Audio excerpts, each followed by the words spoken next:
একটা অনুষ্ঠানে ছিলাম, অনুষ্ঠানে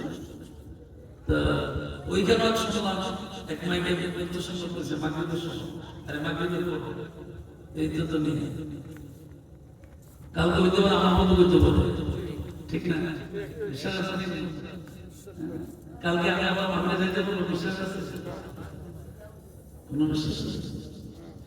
তো যারা আসছেন তারা জ্ঞানী মানুষ, বুদ্ধির কথা উঠছে। আর যারা এখনো আসাস নাই, আপনাদের বলবো না আপনারা খারাপ, আপনারা অনেক ভালো, চলে আসেন জান্নাতের জায়গাতে, চলে আসেন। মাঝে মধ্যে আমি অনেক সময় নিজের হাতে মনে হয় অনেক কথা বলে নেই, কোনো কষ্ট নিয়ে নেই, কোনো কষ্ট নিয়ে নেই। আমার ওয়াজ করি আল্লাহর কাছে। এই বর্তমান দেশের অবস্থা হলে যারা সব মানুষের সাথে সমাজের মূল্য নাই, আল্লাহ বস্তু যারা ওয়াজ করে হারা বলতে হবে না, কথা কয় প্র্যাকটিক্যাল আমি নিজে করব না, কন্ট্যাক্ট করে বিকাশের সঙ্গে টাকা নিয়ে এই বছর গরিব পাবো বড় দেশ লিখে দেবে। আর ঘন্টা পর ঘন্টা ওয়াজ করি, এরপর ভালো লাগে না। আমি যদি কইতাম যে হজরতে দেব না, তার আমি শুনে বলেছি। মানুষ ভালোটা পছন্দ করে, ভালোটা গ্রহণ করতে চায়।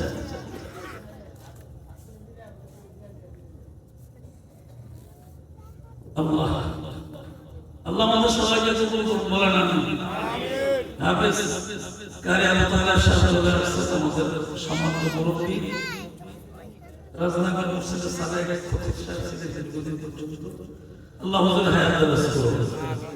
যারা এখানে আসছেন চুপচাপ বসে থাকে, আমার কথা করে শুনবেন। আমি তো আমার নিজের বানাইটা কথা বলবো, আর এটা আমার অভ্যাস, চেষ্টা করবো কিছু কথা বলার জন্য, যদি আল্লাহ তাআলা ছোট এগুলো আমাকে বলার তৌফিক দান করেন, বলেন আমিন।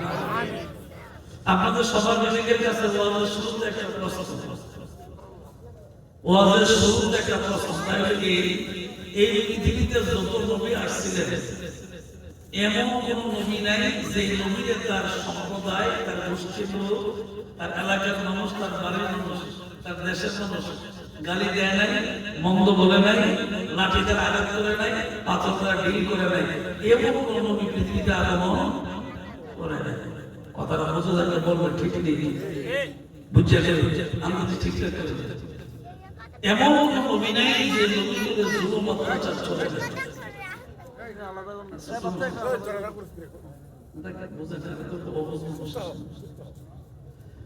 তাহলে আপনার আমি শুধু বললাম আগে, এখন প্রশ্ন উত্তর দিবেন।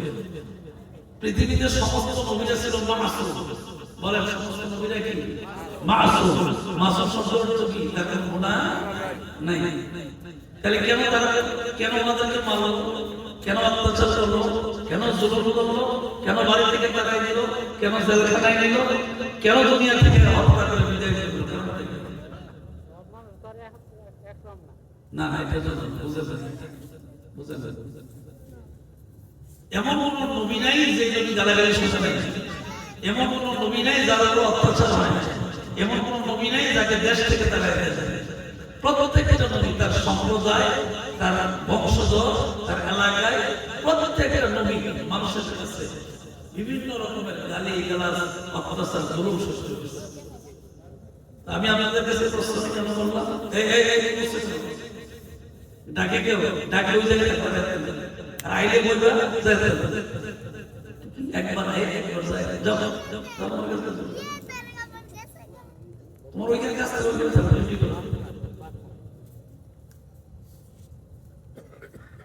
বলে সকল নবীর দাওয়াত ছিল একটা, জোরে করে কয় না?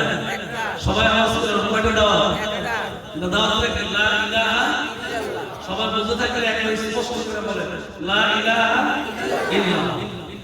এরপরে যে নবী আসছিল ওই নবীর নাম বলছে পরে, কিন্তু সবার দাওয়াত ছিল লা ইলাহা ইল্লাল্লাহ। এখানে অনেক কেন মানলো, কেন অত্যাচার করলো, কেন জুলুম করলো? একমাত্র কোনো অন্যায়, কোনো কিছু ছিল না। ওই সম্প্রদায় যেন বলছে যে না, যে কথাকে এক আল্লাহর দাওয়াত দেয়, তো আমরা তো এক আল্লাহ চিনিও না, বুঝিও না, জানিও না। এক আল্লাহর দাওয়াত দেওয়ার কারণে আমাদের উপর অত্যাচার জুলুম নির্যাতন করা হয়, বুঝা হোক আর না বুঝা হোক। কেউ কেউ বুঝা করছে, একবারে তো সবাই না বুঝা করছে, বিষয়টা এরকম না। কেউ বুঝো করছে, কেউ না বুঝে করছে, জুলুম অত্যাচার করছে। এমন কোন নবী নাই তারা দুনিয়াতে কষ্ট করে এক আল্লাহর দাওয়াত দিতে। এখন বলেন সৎ মানুষের কষ্ট আছে কি? কথা বলেন, সৎ মানুষের কষ্ট আছে কি? আমরা সমাজ অবস্থিত করে দেখেন, আমরা দৌড়তে দৌড়ে ব্যাগ ফেলবে আল্লাহকে হ্যাঁ হ্যাঁ জি জি স্যার জি জি জি করবেন, আপনার দৌড় না। আমরা সমাজ মধ্যে খুব ভালো মানুষ, আমাদের চরিত্র এত খারাপ হয়েছে, আমার ওদেরকে ফাঁক দেয় আমি মনে করি এটা আমার খুব ভালো। আর আমার যদি ভুল করে আসলে ব্যাগ, আমার যদি ভুল করে আমি মনে করি কি এটা আমার শোক, আমার ব্যাগ। এটা পুরাটা হাদিসের বলছেন, যদি তোমার কেউ ভুল ধরে তাহলে সে তোমার বন্ধু, আর যদি তোমাকে সামনে সামনে প্রশংসা করে তোমার শত্রু। নাম শত্রু লেবু হয়েছে মান্নানি দেখে কইতে কইতে একবার আমার বেহেশতের দরজা খুলে দিই, আমি যখন আলাদা এসেছি নালা দিতে আমার কাছ থেকে একটু আড়ালে গেলে আমার কিন্তু একতলা বাসা শুরু করবো। এরকম চরিত্রবান লোক আছে না? বোঝা যায় আপন ওই ব্যক্তি, যে ব্যক্তি আপনার পেছনে বসে আপনার সম্মানের কথা বলে আর আপনার দোষটাকে দেখে লাভ করে। আল্লাহ নবী ডাক দেন উম্মতেরা, দুনিয়াতে তোমার মুসলমান ভাইয়ের দোষ তুমি ডাইকে রাখো, কিয়ামতের কঠিন ময়দানে অগণিত মানুষের সামনে আল্লাহ তোমাকে লজ্জা দেবে না। আমার আল্লাহ দুনিয়াতে যেরকম তোমার গুনাহ ডাইকে রাখছে, কিয়ামতের কঠিন ময়দানে তোমার গুনাহগুলি ডাইকা জান্নাতের মেহমান বানায়া দিবে। সুবহানাল্লাহ কয় না? আরে রাসূলুল্লাহ সুবহানাল্লাহ কি কি কয়ে এখানে বলতে আসছে সুবহানাল্লাহ। এই জন্য এক মুসলমান আর এক মুসলমানের দোষ হাইটাই বলবে না। চরিত্রের মধ্যে খারাপ হয়েছে, যে ইমামের পিছনে নামাজ পড়ে বারবার কথা বলতেছে, যে ইমামের পিছনে নামাজ পড়ে মসজিদ পারে ইমামের বিরুদ্ধে কথা বলে, তো আমরা নামাজ গেলে করবে আসেনি মসজিদ ভিতরে না বাইরে কোনো কার কোনো কোনো না। এখন বুঝেছে একবারে বেহাল ইমাম মুতাওয়াজ্জিহ রাজ্জালের কামাল গেছে কইতে পছন্দ না হলে বিদায় করে দিলে সমালোচনা করে না, এত চরিত্র খারাপ হয়েছে না। আবার বলছে ও আমার উম্মত শোনো, মানুষ ভুল করবে, মানুষ কোনো ভুলের ঊর্ধ্বে নয়, একমাত্র নবীদের ভুল হয়, নবী ছাড়া বাকি মানুষের ভুল অতীতেও ছিল, এখনো আছে, কিয়ামত পর্যন্ত থাকবে। আমি যত হুজুরের বক্তব্য বিশ্বাস করতে বিশ্বাস আমার কোনো ভুল ছাড়া ১,৫০০ বছর আগে নবী বলেন ভুল হইলে কানে কানে বলে দিল অপেক্ষা করো না, কানে কানে বলে দিল মাঝে মধ্যে মধ্যে ফোন নাই হুজুর আগে কানে বলে দিয়েছি তারা আমার বছর দিন এই বছর বিকালে সজের আমার ক্লাস আমার পড়ালেখা করতে হ্যাঁ ফোন করে গেছে বাড়িতে গিয়ে আমি ডাইরেক্ট আমার মতো আদারে বলেছেন আমরা তারা সাথে এর মতো নির্দিষ্ট কারণ আল্লাহ দুনিয়াতে ১,৫০০ বছর আগে নবী বলে গেছেন, বিবি যদি তোমার খারাপ হয়, বিবিকে যদি কন্ট্রোল না করতে পারো, তালাকের নিয়ম হলো এক তালাক দিবা, প্রথম অপেক্ষা করবা ভালো হয় কিনা,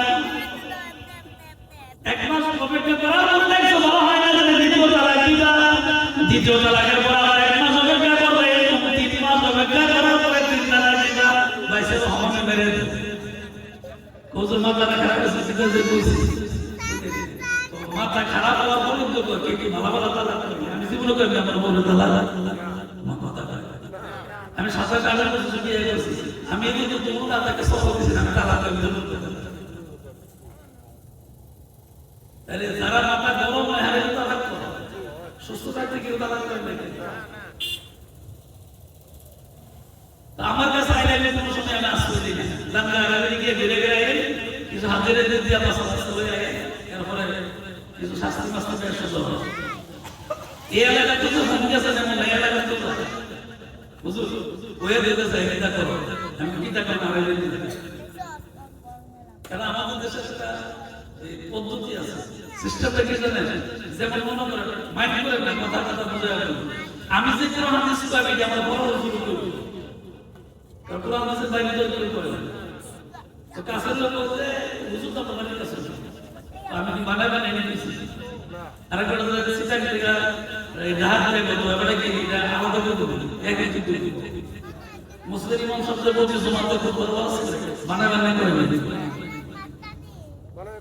আল্লাহ নবী বলেন ১৫০০ বছরের কথা নবীজি বলেন উম্মতেরা কেউ যদি ভুল করে এক নম্বর কারখানা কেনে বলে দিলা তিনবার হবে ওই তালাকের মতো তিনবার তাকে সাবধান করবা তিনবার সাবধান হওয়ার পর যদি সে না হয় তাইলে তুমি প্রকাশ্যে বলে দিবা কয়বার তিনবার সাবধান নাকি সময় দিতে হবে শুধরানোর জন্য তার মানে সময় দিলে জন্য তো তার এখন মেরে দেবে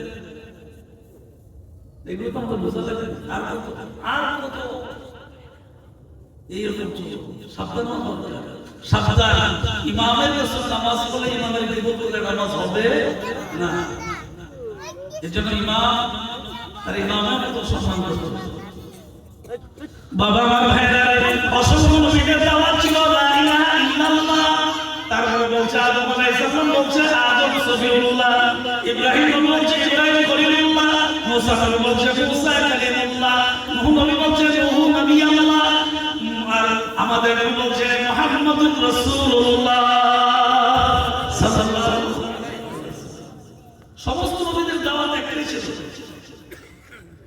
দাওয়াত কোনো পরিবর্তন নাই এক দাওয়াত এই দাওয়াতের মূলকে আল্লাহ তাআলা জানালেন কুল হুয়াল্লাহু আহাদ আল্লাহুস সামাদ লাম ইয়ালিদ ওয়া লাম ইউলাদ ওয়া লাম ইয়াকুল লাহু কুফুয়ান আহাদ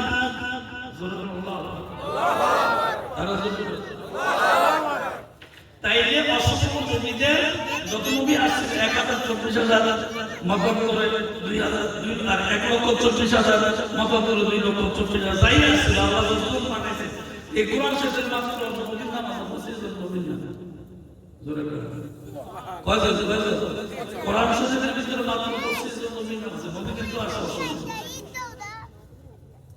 তো যত নবী আসছে সকল নবীদের দাওয়াত ছিল একটাই লা ইলাহা ইল্লাল্লাহ আল্লাহ ছাড়া কোনো মাবুদ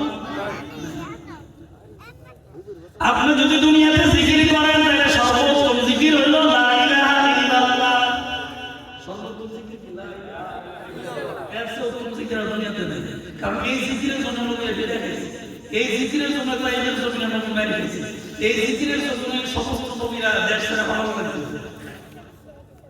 এই জিকিরের জন্য এই লা ইলাহা ইল্লাল্লাহ অক্ষরের শব্দের জন্য নবীরে ৩ বছর তালা দিয়ে ঘরের মধ্যে গৃহবন্দী করে রেখেছে ঘর থেকে বাইরে দিয়েছে আর আমরা এই কালে কি সুস্থ করে আমি না মুসলমান আমি তো মুসলমান অবশ্য আল্লাহ কোরআনে কারীমে শুরু করে বলছেন নবীজি জানাবেন বলে গেছে যে তুমি নামাজ পড়ো রোজা রাখো মুসলমান করে দাবি করো যত কিছু করো না কেন তোমার বাকি কাজ যদি ঠিক না থাকে তাহলে এই দাবি করার আল্লাহ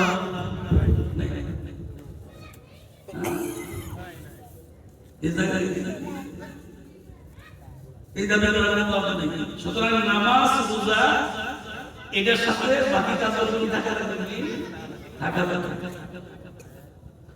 ছোট করে বলে আল্লাহ পাক দুনিয়ার মানুষ সারা দুনিয়ার মুমিনের নামাজ ছিল একটাই লা ইলাহা ইল্লাল্লাহ 12 অক্ষরের নাম তারপরে যারা নবীর নাম বলছে দুনিয়ার মানুষের কাছে যখন নামাজ দিছে কোনো মানুষ পছন্দ করে নাই কেউ গ্রহণ করছে কেউ করে নাই কেউ গ্রহণ করছে আবার কেউ গালি দিয়ে ভিডিও দিছে কেউ গ্রহণ করছে কেউ পাথর দিয়ে আঘাত করছে কেউ গ্রহণ করছে কেউ আবার মুখ দিয়ে গালি দিছে কেউ গ্রহণ করছে কেউ আবার নবীজির গলায় গামছা লাগায় টানা দিছে সমস্ত নবীদের এরকম বেজ্জতি করা হয়েছে কিন্তু আল্লাহ তাআলা আমার নবীকে ধৈর্য ধরে এই মানুষগুলো এত তাড়াতাড়ি বুঝবে না একটা সময় লাগে যেরকম কি লাগে এই জন্য খেয়াল করে যারা একটু শিক্ষিত লোক শিক্ষিত হলে সবচেয়ে ভালো হয় এটা কিন্তু শিক্ষিত না হলে কিছু গুরুত্ব দেওয়া যায় এপ্রিলে আলাদা করে বহু নতুন কথা কয়, কথা কালো কি থাকে কইতে রাখে। আবার এমন লোক আছে একবার লোক ওয়ান ক্লাস আবার ভেদা শব্দে গেলে গ্রামে কথা কয়। এই জ্ঞান দিয়ে দিছে তবে যারা উচ্চ শিক্ষিত ভদ্র মানুষ এরা খেয়াল করে দেখবেন এরা কিন্তু আপনার প্রশ্ন করলে জীবনতার আলোকে কথা উত্তর দিতে পারে। এরা চিন্তা করে কইছে যে কি জায়গা খুব খেয়াল করে কথা বলে।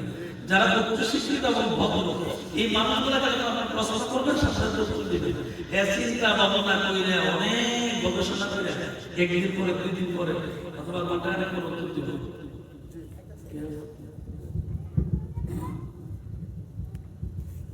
তাইলে জ্ঞানী মানুষ শিক্ষিত মানুষ ভদ্র মানুষের দাম আছে নাই যে না। এই জন্য খেয়াল রাখবেন আল্লাহ তাআলা আমাদেরকে জানাইছে ও দুনিয়ার মানুষ তোমরা সমান। আমি আল্লাহ তাআলা তোমাদেরকে দুনিয়াতে পাঠাইছি এই নবীদের দাওয়াত ছিল লা ইলাহা ইল্লাল্লাহ মুহাম্মাদুর রাসূলুল্লাহ সাল্লাল্লাহু আলাইহি ওয়াসাল্লাম আমাদের দাওয়াত। এর আগে সমস্ত নবীদের দাওয়াত এটাই ছিল লা ইলাহা ইল্লাল্লাহ। সে উত্তম জিকির হলো লা ইলাহা ইল্লাল্লাহ। বলে সর্বোত্তম জিকির কি? আল্লাহ সবাই বলে মানে আমরা হুজুর দাওয়াত দিলে হেভেন মানে কি দাবে দোয়া করে দেয় উত্তম জিকিরের কাছে চলে এর দাওয়াত দিলে এটা বেশি হুজুর দাওয়াত দিলে মনে মনে কি আপনাদের কথা এলে ভালো করে মনে করো আল্লাহ জানে স্পষ্ট দুরূদ মিলাদ সব কিছু করা লাগে এবং আল্লাহর কাছে বলা লাগে। তাইলে আমি যা করে দাওয়াত দিই তখন আমার ভাষা শুনে লাগে কথা কয় ঠিক আল্লাহ পাকের শ্রেষ্ঠ জিকির লা ইলাহা ইল্লাল্লাহ মুখ বন্ধ করে বই রয়েছে। এইজন্য পৃথিবীতে সর্বোত্তম জিকির লা ইলাহা সবাই বলে না লা ইলাহা ইল্লাল্লাহ। এটা অনেক দামি জিকির, এটা ঈমানের জিকির, এটা সবচেয়ে দামি জিকির। পৃথিবীতে এর সকল জিকির নেই। এই জিকিরের মাধ্যমে আল্লাহ পাক সমস্ত নবীদের পরীক্ষা করলেন। এর ভিতরে একজন নবীর নাম ছিল মুসা আলাইহিস সালাম। জোরে বললাম কি? মুসা আলাইহিস সালাম দুনিয়াতে যখন আল্লাহ পাক পাঠাবেন বাবার নাম ছিল ইমরান। ইমরান বাবা এবং মায়ের দাম্পত্য জীবনের ভিতরে মুসা আলাইহিস সালাম মায়ের গর্ভের ভিতরে আসলেন। আমার আব্বা আমার মিলনের মাধ্যমে আল্লাহ আমাদের মায়ের গর্ভ দিয়েছে। এটা কিন্তু শরমের কথা না, সত্য কথা। ঠিক কি না? এটা শরম নাই, কারণ সূরাতুল তাহারির ভিতরে কথা বলে আছে। আপনি বলে দেখেন কেমন আমরা জন্ম হয়েছি, মায়ের গর্ভ কেমন হয়েছি, কিভাবে কি করা হয়েছে সব আছে সূরাতুল তাহার।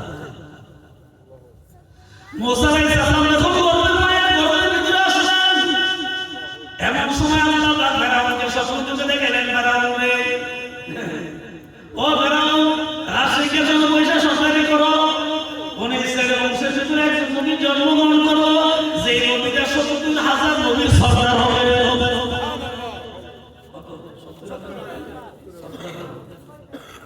মায়ের গর্ভে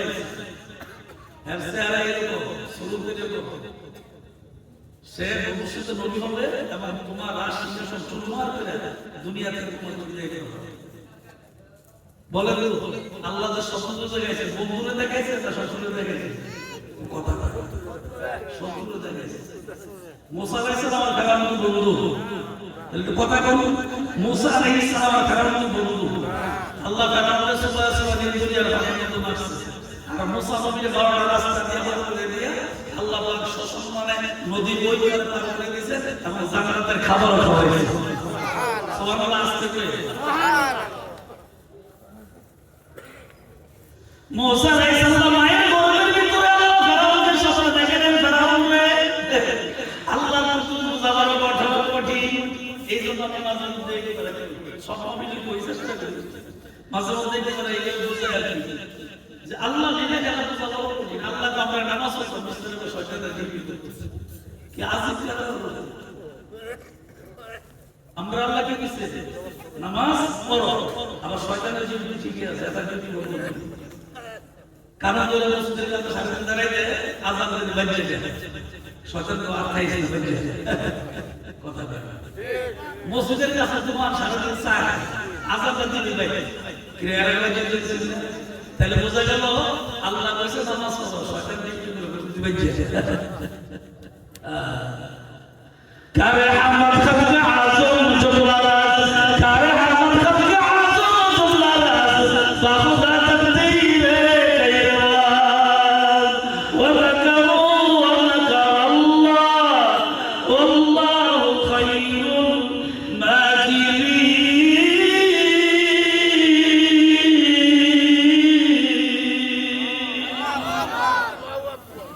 আল্লাহ পাক মুসা নবীর আয়াত বর্ণনা করেছেন নবী হলে কত দামি আর আমরা কারণ কাছে আইতাছে রেডিওতে তার স্যার আসলে এরকম বডি এরকম হবে গঠন এরকম হবে সব কিছু পেয়ে দিয়েছে ফেরার তো শ্বশুর না স্বপ্ন তো শ্বশুর দেখছি তো এটা তো দুনিয়াতে দেখো না আমার গতি শেষ ঠিক না জানো সে তো মহারাজ দেশের মিশরের প্রেসিডেন্ট ক্ষমতা আছে হেসিদের কাছে বিদায় দেব দুষ্ট ফেরাউন তার ক্ষমতা একজন দুইজন নয় 550 জন মত বনি ইসরাইলের সন্তান সহ হত্যা করছে একজন দুইজন 550